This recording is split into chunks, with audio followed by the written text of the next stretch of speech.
Spalio 5-ąją penktadienį klube Gargaras vyko labdaringas renginys Aš myliu, aš galiu, aš padėsiu.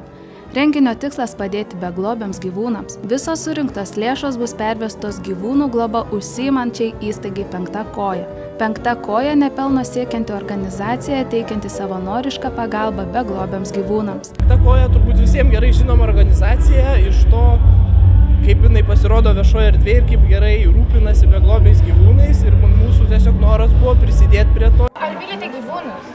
Taip, aš vieną auginu, gyvūnai yra mūsų draugai ir mes esame jų draugai. Aš du auginu. Jis du augina, tos jo. pačios rūšės. Jo, jis tos pačios rūšės. Katinai. Jo, katininą, mes esam katininas. Manau, kad turėtume stengtis padėti jiems, tai dėl to reikia kuo daugiau pinigų sumesti. Tikiuosi, kad bus kuo daugiau. Ir mes nuo grupės Saulės Kliošas irgi nusprendėm prisidėti gausiai, prie aukų. Minimali auka, kurią galėjo prisidėti kiekvienas 10 litų. Kaip manote, ar daug lėšų surinko šį vakarą Penkta koja? Kiekimės. Pagal žmonės ir skaičiuojant tai, ką jie galėjo paaukoti, aš manau, kokius 17 milijardų dolerių. Tai labai neblogi pinigai. Ar galim padainuoti kartu? Hey! Tu man!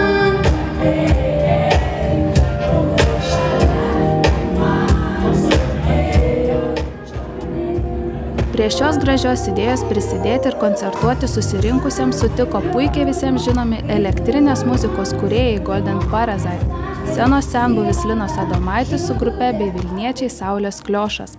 Ar smagu dalyvauti tokiame renginyje? Be galo, be krašto, nuostabus. Smagu dalyvauti visur, kur žmonės tūsinasi, nepriklausomai nuo to, ar jisai labdaringas renginys ar nelabdaringas. Tikimės, kad ši graži idėja su kiekvienais metais pritrauks vis daugiau neabejingų žmonių.